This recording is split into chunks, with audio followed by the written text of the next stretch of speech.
Greetings and salutations, travelers. Welcome back to the Inn of Planar Crossroads, and as always, welcome back to our Around the Hearth discussions. This time, we are in Neolithic November discussing magic cavemen? With a question mark. Because, I needed a title, and I couldn't think of one particularly snazzy. So, there you go. But right, we got Snazzy Squirrel with us, so it makes up for it. Yeah. So, Love it. That's what we've got this time as far as our topic. Before we get into that, let's do announcements. I'll go first so that everybody can think about what they want to say. I am Adam L. Spain with the Inn of Planar Crossroads. We are trying to get to $100 per month of subscriber support, so if you want to do that, you can. And if you want to know how, you can check TheIoPC.com or innofplanarcrossroads.com. Either one of those URLs work, and that will lead you to our modest landing page, which will afford you access and links to all of our social medias and the links to our particular videos and our Rumble account and our YouTube account and our Patreon Subscribe Star and Locals. You can even direct contact us through all these different means if you want to. And that's mainly what we're doing. We hope you're enjoying the Monday live streams, the Mondays live at 11. So I'm thinking I'm making that a thing. It just comes off good. Live at 11 comes off good. So, hard to argue. But I think that's what I've got. Let me see. We'll go do Dan this time. So. Only so many choices today. Yeah. Okay, wait. We'll do Kristen this time. Ooh. Oh, man. Yeah, I don't know great. if I can do it. You got your whole Ready? spiel. I do. You got it down. Hey, everybody. It's Kristen and Dan from Avenue Studios. You can find us on Rumble, YouTube, and anywhere you listen to your podcasts. Of course, all our live streams are now exclusively on Rumble. We do upload the videos afterward to YouTube, but if you want to be a part of our live chats, especially for AfterQuest, where you become a part of a noble house in our campaign, join us Wednesdays, 6:30 p.m. Eastern for AfterQuest live on Rumble, and then for these theme month collaborations with the Planar Crossroads, we build a one-shot and play test it using some of the topics that we talk about here on Around the Hearth. So that's Thursdays, 7 p.m. Eastern. The second Thursday of the month, we build it, and the fourth Thursday of the month, we play it. If you are a supporter through Locals or Patreon for Avenue Studios, you get entered into a raffle, and you get to play with us in the game. So love to see you there. I'm very much looking forward to it.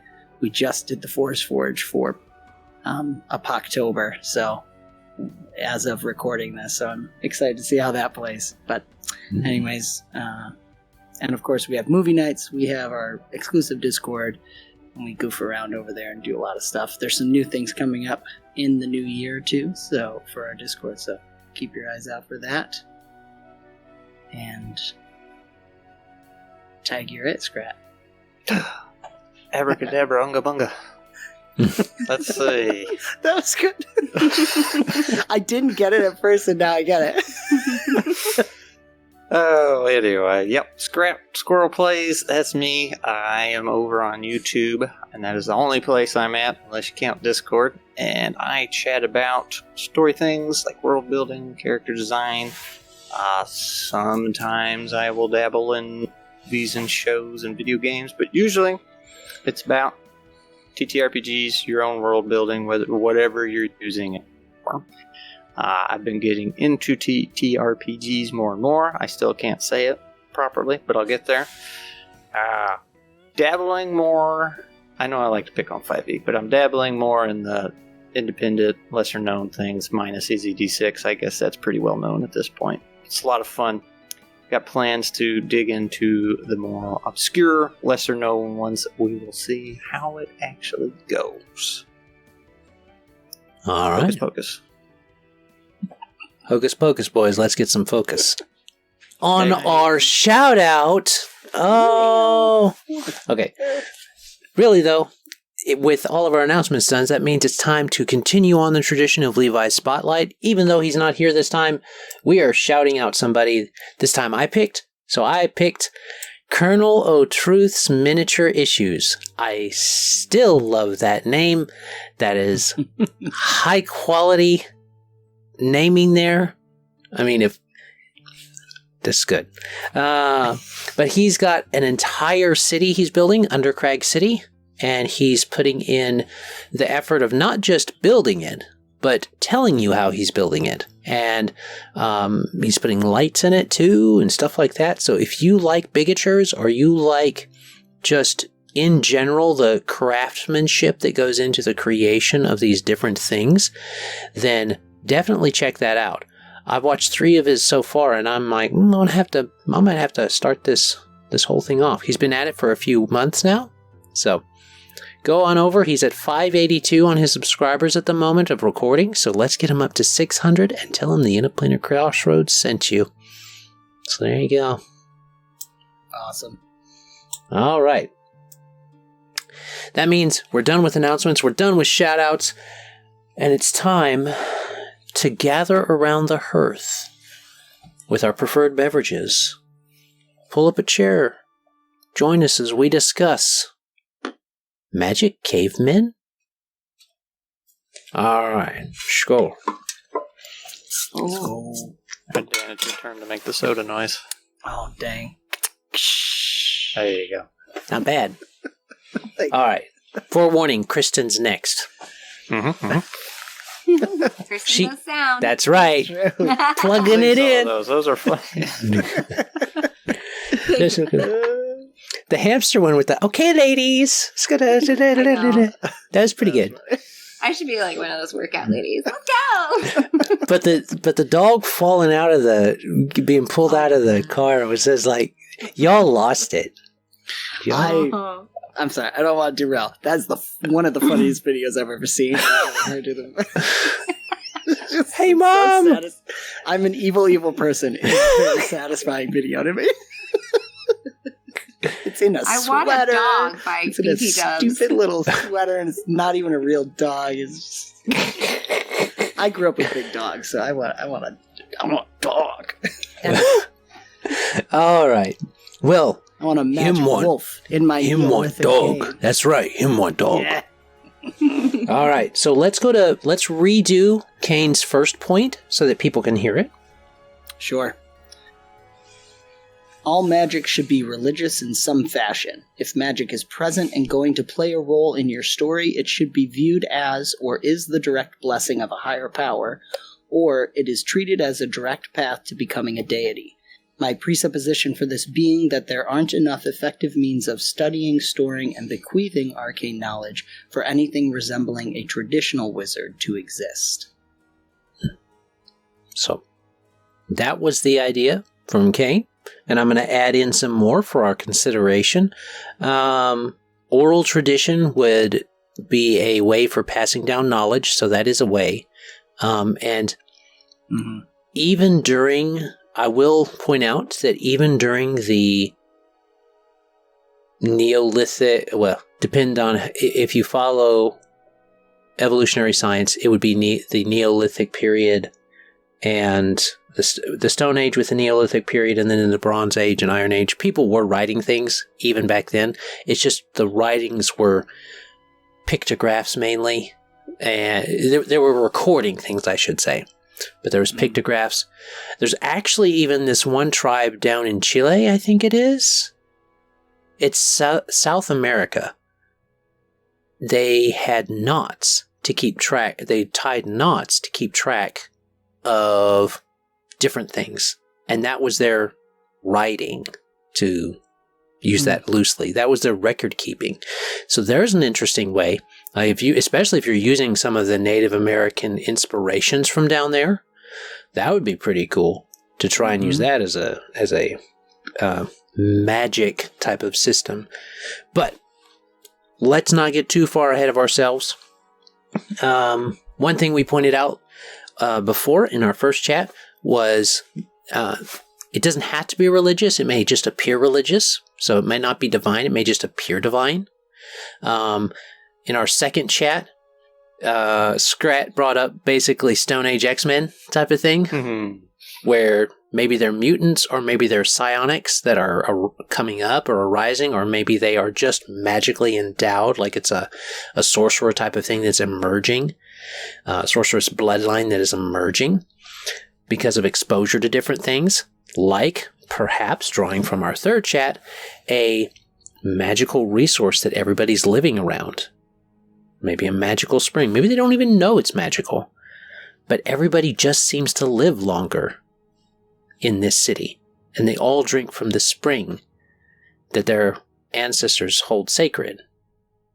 And they keep it, because they keep it very clean and pristine, it continues to be magical, and it's on ley lines or something like that. That's a very interesting way to try and peg that into a Stone Age and then Bronze and Iron Age type of understanding, with magic being rare, which I do think that if you're going to play a game like this, you want magic to be rare. That's another point we got in here. And it's also good if it's rare and powerful. Any magic, though, is going to be influential in a non-magic setting.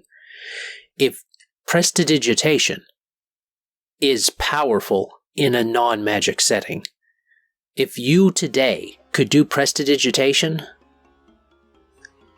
in real life, that would change the world. Because you're literally not consuming anything. You are breaking / breaking the laws of physics and reality to change something in a world when you use magic. So that's the difference between magic and, tech. Tech obeys the laws of the physical world. Magic doesn't.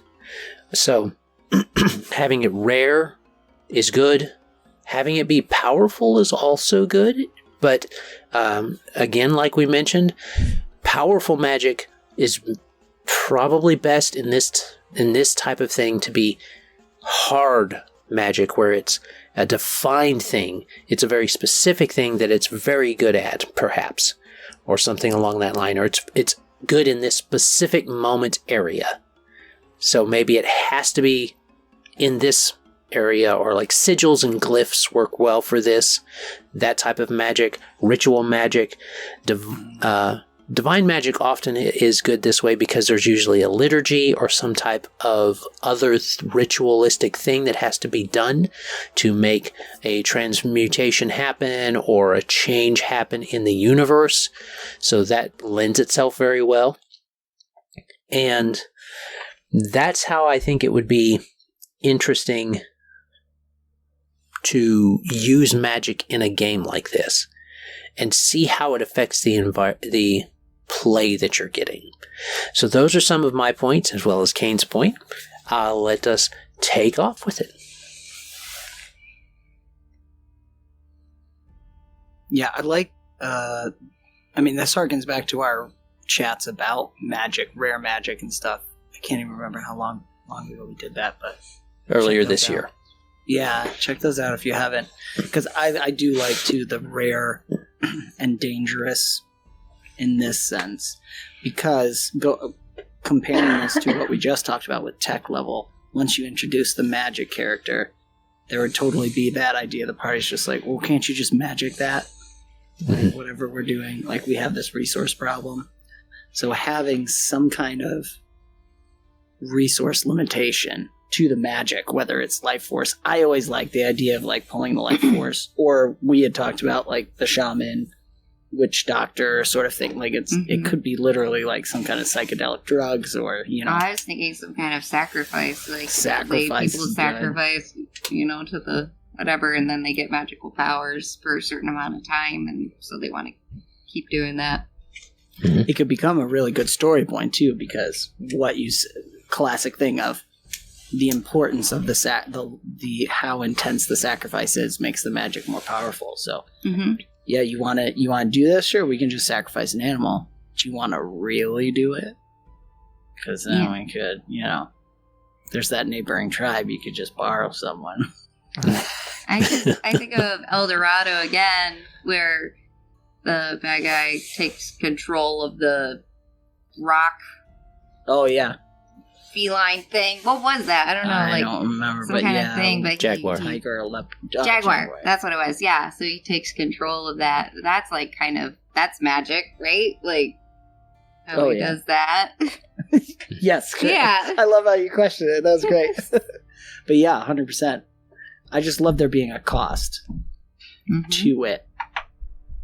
Mm-hmm. I love what we were talking off camera about. What's it? Raceland.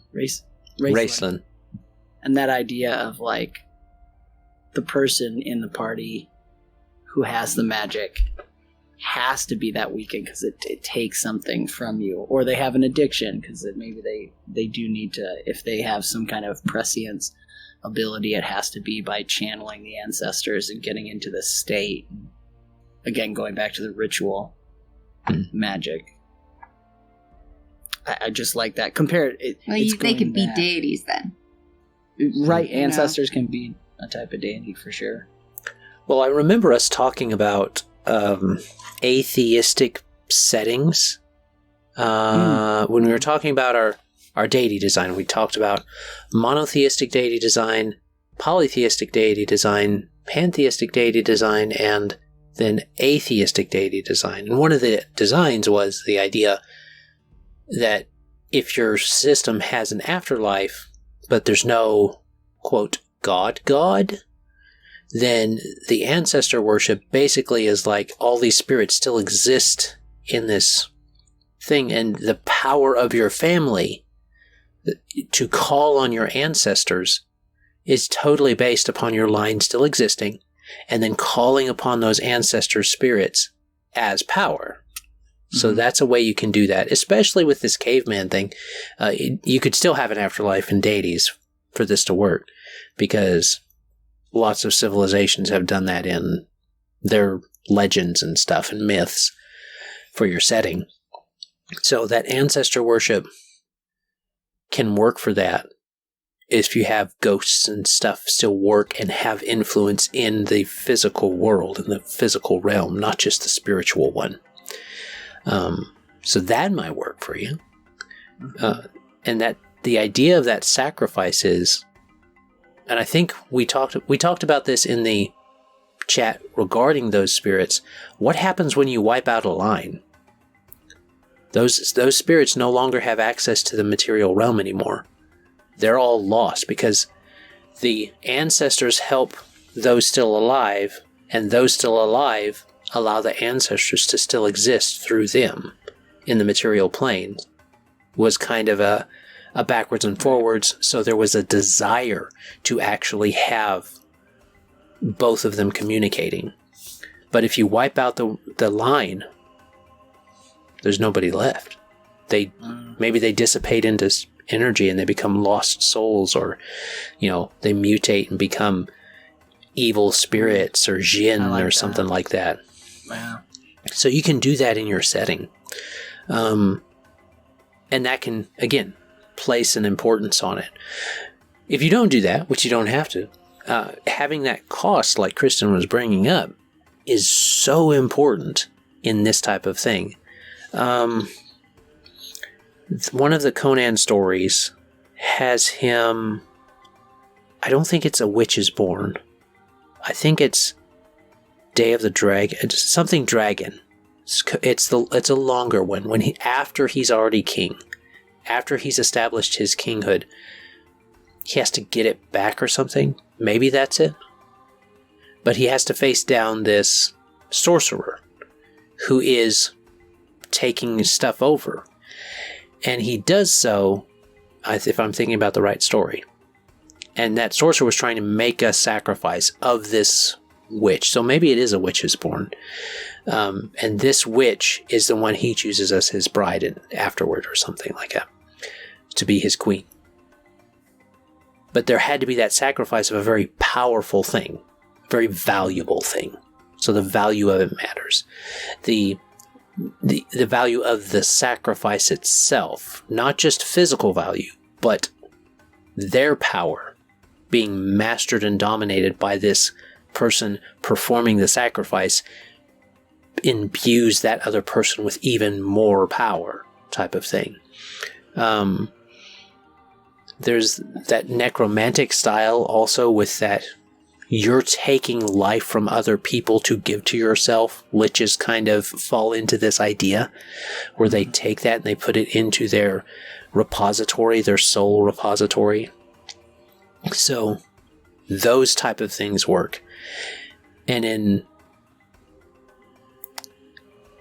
in old D&D and this is kind of a separate point that goes somewhat along with it, when you think about clerics were the design of the original clerics for D&D was based around like Moses. That's why they have control water. That's why they have summon plague, summon insect swarm, and stuff like that. Those older ones were based around Moses and the 10 plagues of Egypt. Is a cleric of Yeshua, the God. So, the God Jehovah. So you have that as an influence in it. And it's interesting to think about it that way. It enlightens us when we're looking at this whole magic caveman thing. Well, clerics, shaman, druids, all of that type of situation, medicine men, whatever name you want to give them, they are very important in those societies because they have direct connection in most of the way those societies work with the gods or with the single god, if you look at Moses. And so you have this type of setup where you have a balance of power politically. It could be very interesting to explore if magics exist. Because, especially if two types of magic exist, like they do in D&D. In D&D you have arcane and divine. If both exist, then there is a serious struggle between the sorcerer and the cleric as advisor to the king. And they may be amiable, they may not be. And so you get to kind of play with that politically in your game. You can have a lot of fun politically, even in a Neolithic or a those ancient games. Because a lot of ancient stuff was about politics just like it is today. Mm-hmm. Well, on that note, too, the idea of also you could have magic in there in the setting, but to not necessarily have anyone have access to it. Potentially, if you still wanted to make it feel very raw, in just doing blessing and cursing and stuff like that, where it's not like direct, you don't see a direct one-to-one, they do this and some magical thing happens. It's like, they make a curse on you, and it's like, okay. But then later, gets attacked by a wild animal and killed, and that's, that was the curse. There's not, you could play with that idea of, rather than having it be a mechanical thing the players can access, it's a world setting thing, like you're saying, and having these characters who could cast a curse or a blessing, and you're never quite sure if it's actually real or not. I don't know, that was intriguing me as you were talking about those ideas. Oh yeah, and in a more narrative game, that type of thing could really be interesting to play with. Mm-hmm. I think the general fact, and I should probably say this for my final thought, but I'm going to say it now, is that what you're saying, magic, as soon as you put it in, it does affect everything. Even if you're just doing, it has an effect on the story. Kind of like the idea of what we're talking about before, tech levels, when you get a higher tech level coming in, that has an influence on the story. So the general question of whether you want to use it or not, you do have to think about, okay, once I introduce this, it's going to affect my story and my world building. And then also, from a practical standpoint, somebody's going to want to use it at the table, regardless. So you want to look at, what are the limitations? We've kind of hinted at that a bit through the other chats of how much do you limit it, and just being aware. As soon as you say there's magic, somebody's going to want to use it. Mm-hmm. Yeah. And those limitations, we forgot to mention up to this point, a lot of systems that we have, like Pathfinder and D&D, use 3 types of components: verbal, somatic, and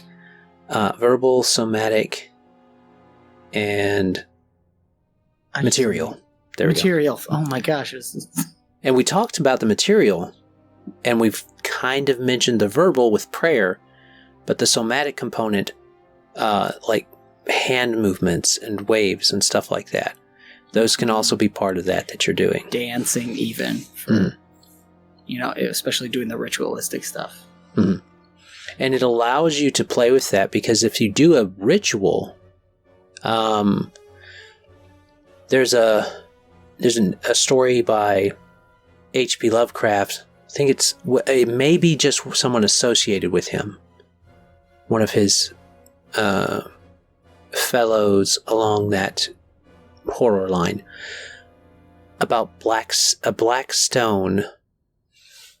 I'm trying to I don't quite remember the name at the moment, but there's this black stone in this kind of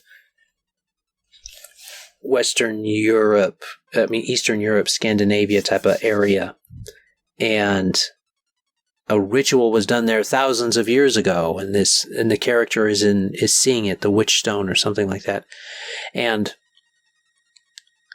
the person on that same night, every night, I think it's like Midsummer's Eve or something. Every Midsummer's Eve, you don't go around there. Well, the character in the story does, and they see this ritual happening from thousands of years ago. It's happening now from thousands of years ago. It's echoing through the centuries. And so you bend time and space when you have these powerful rituals in your game. And so you can have things transcend those barriers that are usually there. If you play around with it like that, you could set up some really interesting scenarios for your games that way. Mm-hmm. I like that. I know. Oh, sorry. Go ahead. Well, before you say something, yes, we're about to final thoughts time. Perfect. So, let me see. I went first last time, and then it was... Who went first the second chat? I went first last time. All right, Scrat, you're up. Oh, no. Sorry, buddy. Well, I really like the idea. Well, okay, let me back up. I'm down for running the Stone Age session here either way, with or without magic. I think both ways would be very fun, because everything's very new to the cavemen, so magic would be all the more confusing. Totally down with him finding old ruins, temples, and stuff like that, and discovering the magic. Could do your super weird episode we did. You can have aliens leave stuff behind for them to discover, sure. Mm-hmm. But I also like the idea of nobody has any magic. No, magic is not part of the world as far as they know. And then you take, I think it was the first episode this time around, we talked about survival. You got your colony you're trying to keep alive. Like, that is the goal.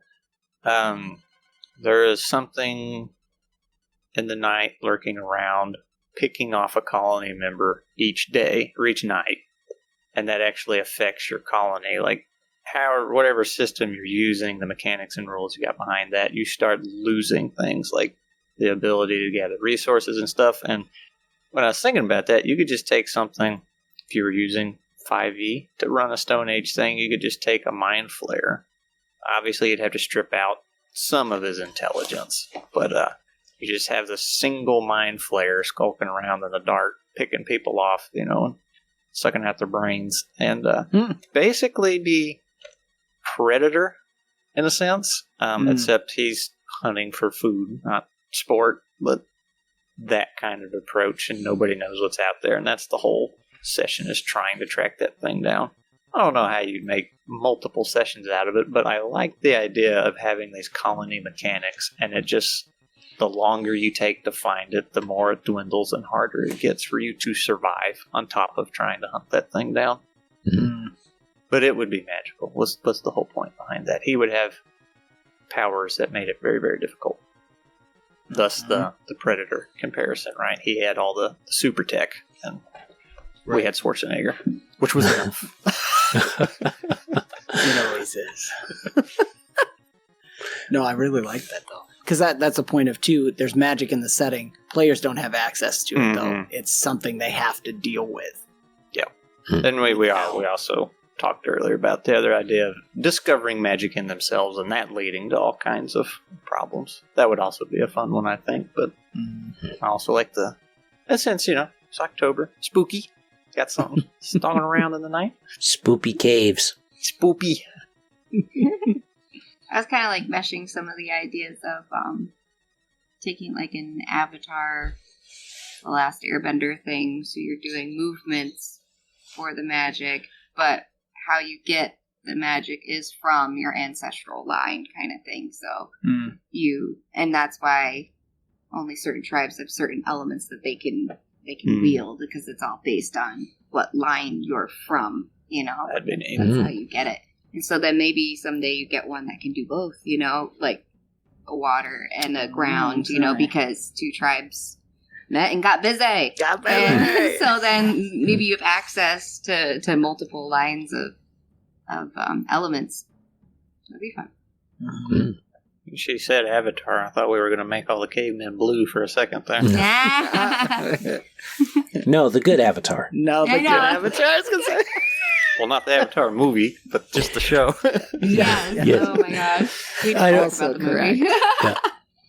Well, see, the Avatar movie was bad because it didn't follow the source material. The Avatar Last Airbender movie was bad because it didn't really follow the source material. It wasn't true to it. The Avatar movie, The Blue People, was kind of not amazing because it just wasn't a good story. So it was a bad movie. You can say it was a bad movie. The visual effects were pretty, and that was it. Is pretty and dumb. I haven't seen the next Isn't it one. like Fern Gully in space? I don't know. It's basic. It's less than Fern Gully in space. Let's be honest. Yeah. You don't Because Fern Gully in space would be interesting. I mean, It would be, yeah, right? disregard. No, it's good because we start ranting and it'd be a lot of fun. all right. Well, Scrat's done. I guess Kristen had hers right there. Yeah, that's good. Let elemental tribes get busy and make conflict. Make babies make conflict. That's a good one. There you go. There's the chat. There's the thing for today. Make babies make conflict. Oh, man. Gonna get investigated by YouTube. Hey, I ain't monetized anyway. What are they gonna make me lose? Oh my gosh. What you got, Dan? I think generally the final thought for me is going back to that idea that choosing to have magic in there, you don't like echoing Scrat, you don't need it. You can still have a lot of fun with it. And then there's different amounts of magic you can put in. Just be very conscious of, once you do that, think about the effects of it, because those effects are going to be really cool. Like, make babies make conflict is a great example of that. Because I'm thinking, too, a villain would be the one, like a family is trying to create this ultimate person. It just, as soon as you put magic in there, it's going to affect your story. It's going to affect your world building. So have fun, but also try to think about all the aspects of that and what it means. And keeping it, I think, in this type of setting, like we've been saying, rare, dangerous. I'd be interested, comment below if you disagree and think you could manage something more heroic, explosive style with magic, and if it would still have that vibe. As of where I'm seeing it, it does need to be that rare, costly magic that stays within the vibe of Neolithic, but still has that fun fantasy element to it. I would say that if you get too heroic, it will immediately start to feel like at least medieval fantasy. Right. Mm-hmm. Because if, again, just prestidigitation, it does so much. I always take that as a cantrip, because even in a regular Forgotten Realms setting, it's awesome. Yeah. I mean, you can have an entire livelihood just doing prestidigitation. You could get rich just doing prestidigitation. And in our world, because it takes 6 seconds. 6 seconds and the thing's clean. Like, that alone is a job. There's a movie in the 1950s about a guy who created a suit that never gets dirty. And it's like a whole thing.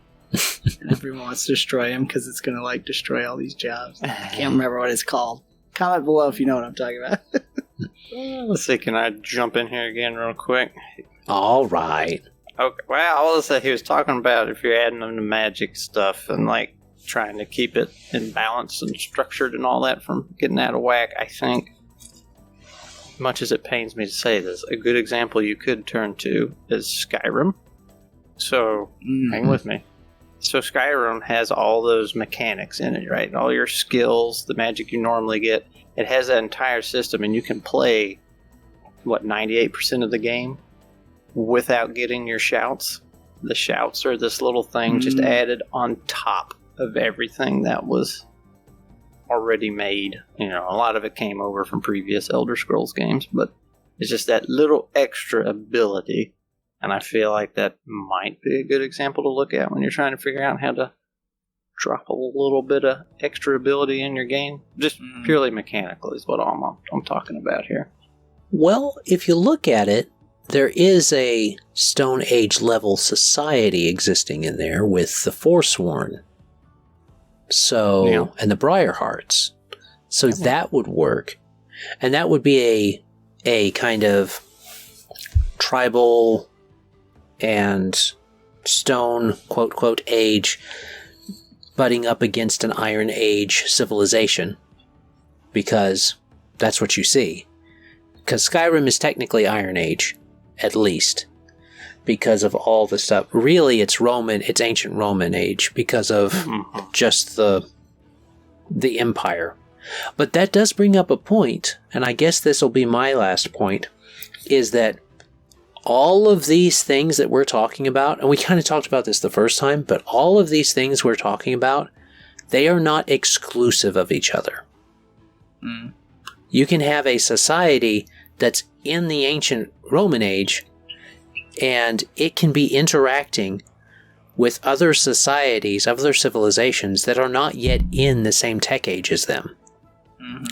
That's and that goes back to the we see this in real life. The Native Americans, when the Spanish came over, when multiple different peoples came over, they were they were kind of late Stone Age. They were kind of bronze, I guess. There were some tribes that had metalworking enough to be considered bronze, I guess.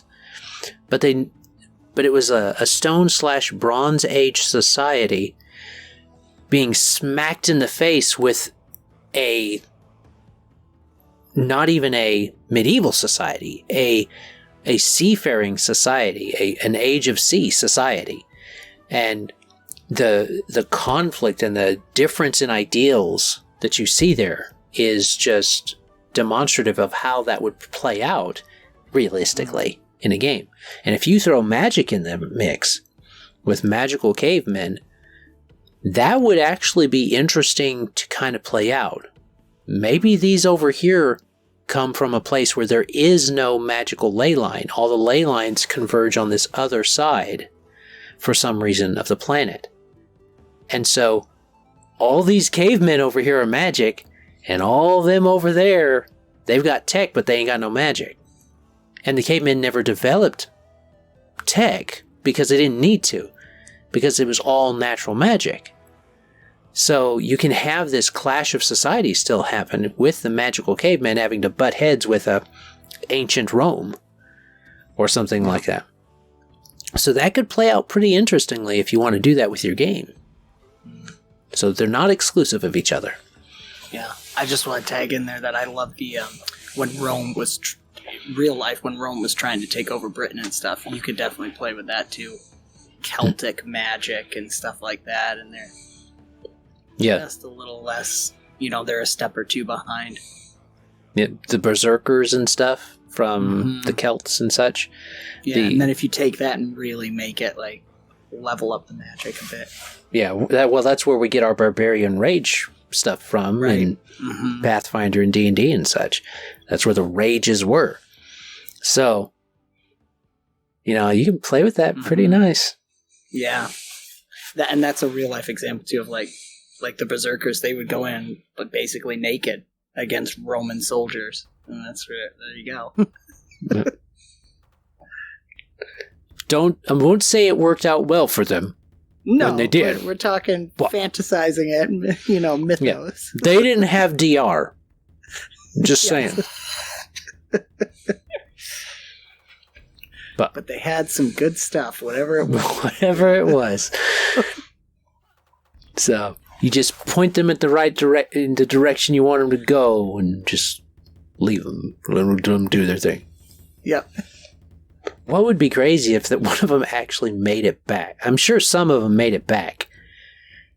And be like, man, that was a trip. I don't know. That's so cool. All right. I think that gets us to magical cavemen and gets it done. I think we'll make sure to touch on classes and stuff that play good next time. But clerics play especially good in this, as well as sorcerers. Wizards are a bit more tricky unless you're playing in the Bronze Age, and that's about all the considerations I would have for that magic as far as classes. So, I guess that's everything. We thank you for coming and listening to Avenue Studios, A Squirrel Plays, and the Planar Crossroads talk about magical cavemen and the like. So, you can check us out at all the social medias. You can check us out on all the stuff that we have that we mentioned before. And as always, have a great day. God bless and enjoy. Bye. Bye. Bye.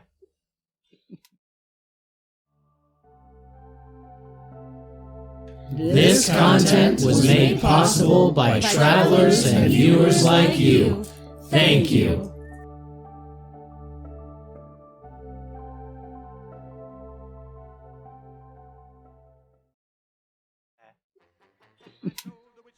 Okay. Sorry, I wasn't fast enough. Try to hold it in. I know, it's pickle. Take a drink. Yeah. I was just too slow on the mute. Oh, I'm sorry. Oh, it's okay. It just comes It's out of 'cause nowhere and I'm like, I I shouldn't literally have it cannot here. stop this. If I get too close to the edge, my mouse bounces over to this screen over here. And I was like, where'd you go? Come back. Come back, little Bob.